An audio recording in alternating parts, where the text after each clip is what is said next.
En el año 1284, en un pequeño pueblo del norte de Alemania, ocurrió algo que todavía hoy nadie ha podido explicar del todo. Lo más inquietante no es lo que pasó, es lo que quedó después. Más de 100 niños desaparecieron sin dejar rastro. No hubo cuerpos, ni sangre, ni testigos claros. Solo una historia fragmentada que se ha repetido durante siglos. Y una pregunta que sigue sin respuesta. ¿Qué pasó realmente en Hamelin? Todo comienza en un día exacto, 26 de junio de 1284. Las crónicas medievales lo registran como un hecho real. Ese día apareció un hombre extraño en el pueblo. Nadie sabía de dónde venía, nadie lo había visto antes, pero todos recuerdan lo mismo. Su ropa era diferente a todo lo conocido y llevaba una flauta. Al principio nadie le prestó atención hasta que empezó a tocar, y ahí la historia cambió para siempre. Los niños comenzaron a salir de sus casas, uno a uno, sin gritos, sin resistencia, solo caminaban siguiendo el sonido.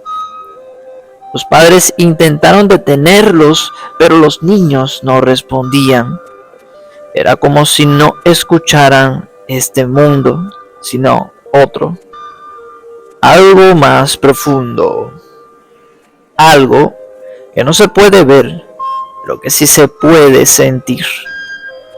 Y entonces ocurre lo imposible. Más de 100 niños abandonan el pueblo. Algunas fuentes hablan de 130 niños. Otras no dan número exacto, pero todas coinciden en lo mismo. Nadie volvió. Ahora, detente un segundo, porque aquí empieza la primera grieta.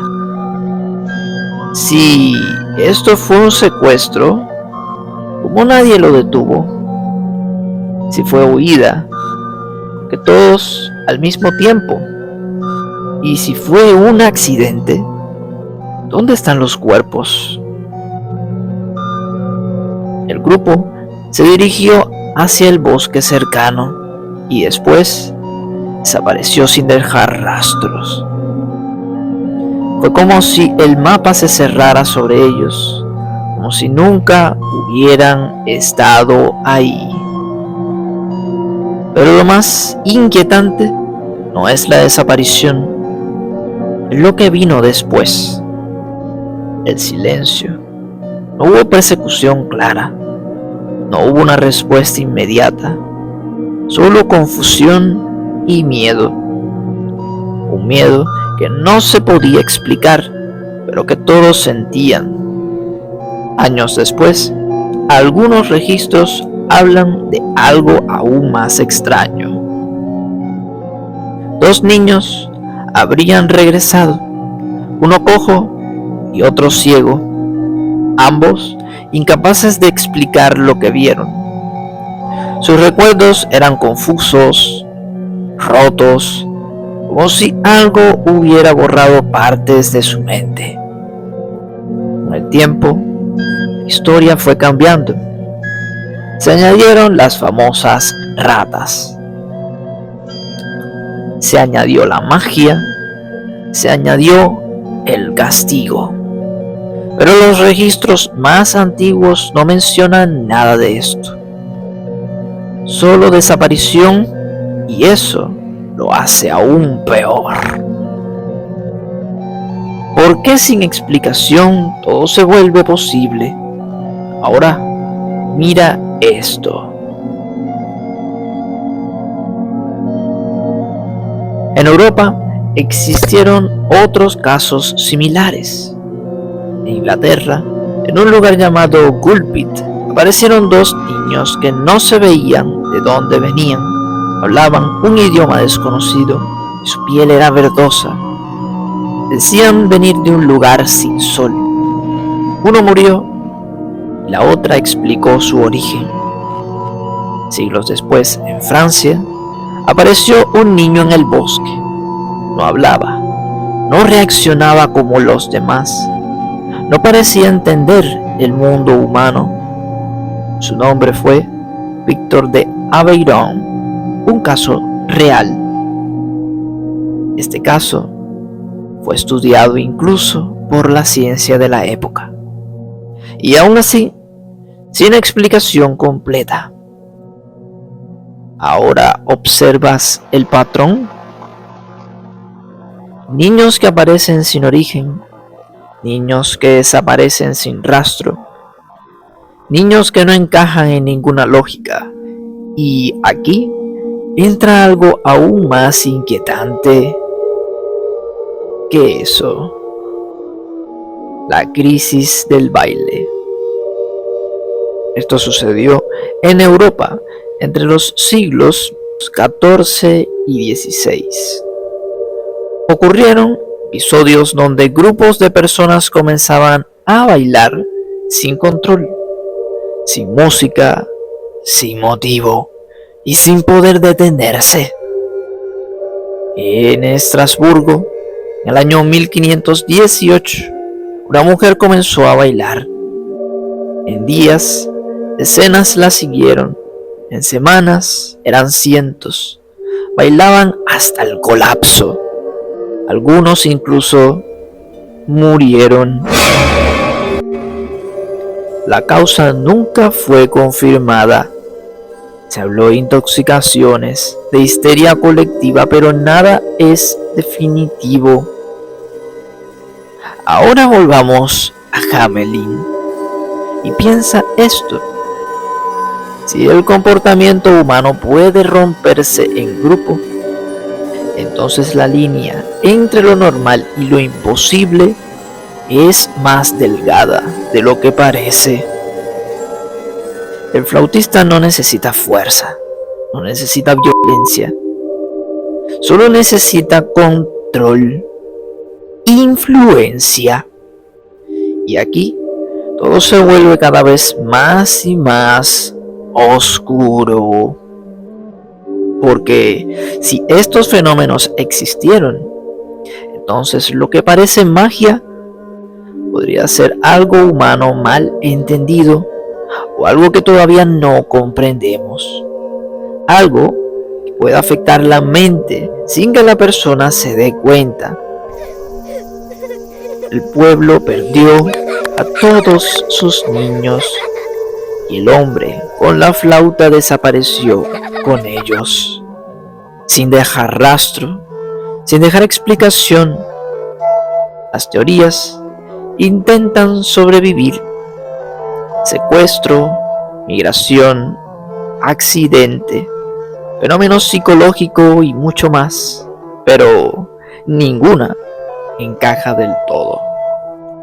Siempre queda un vacío, y ese vacío es lo que mantiene viva a esta historia, porque lo que no se entiende no desaparece, solo cambia de forma, se adapta, se transforma en leyenda, pero sigue ahí.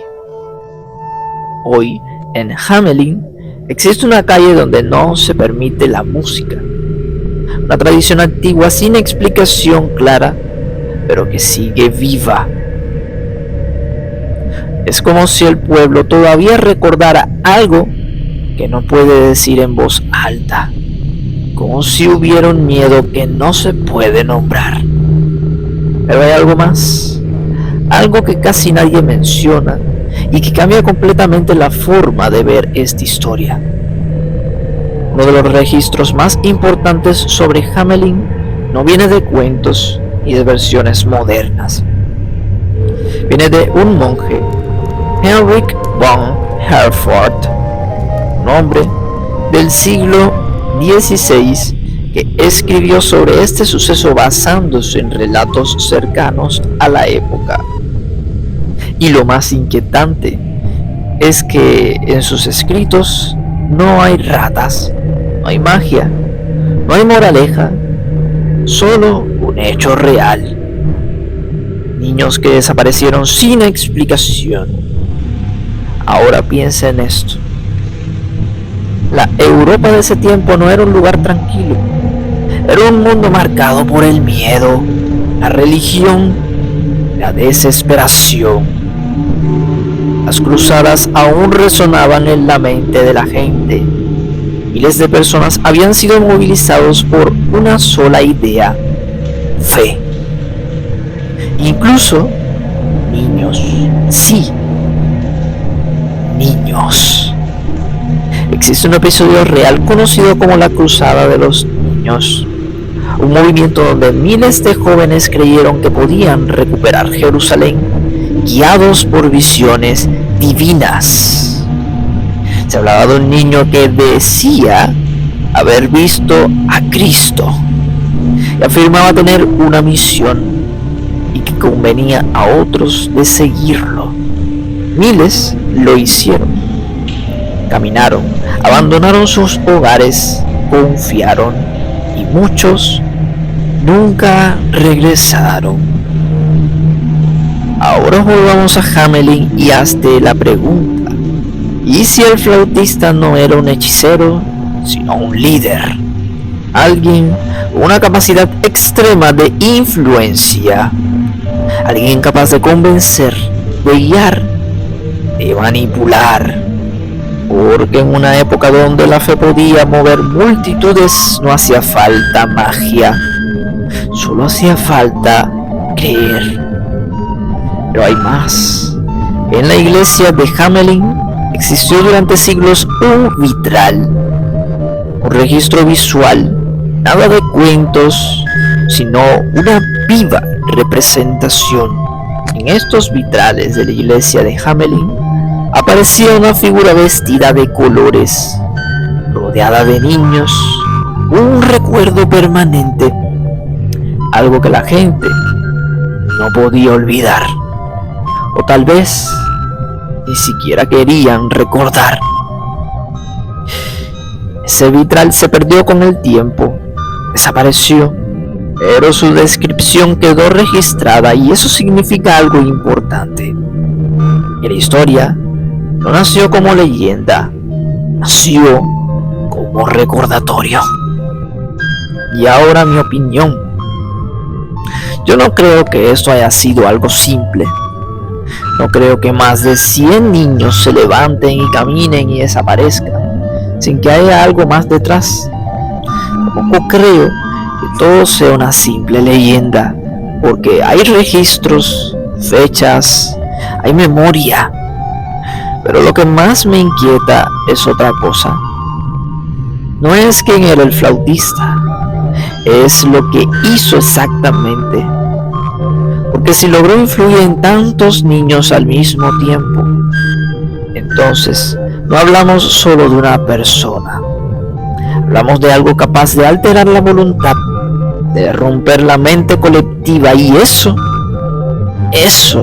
da más miedo que cualquier demonio, porque significa que no necesitas algo sobrenatural para que ocurra algo imposible. Y ahora te dejo con la pregunta final, a que nadie ha podido responder durante siglos. ¿Qué llevó a más de 100 niños a seguir una melodía y no volver jamás? Yo soy Robert, y recuerda, andad de día, que la noche es mía. Buenas noches.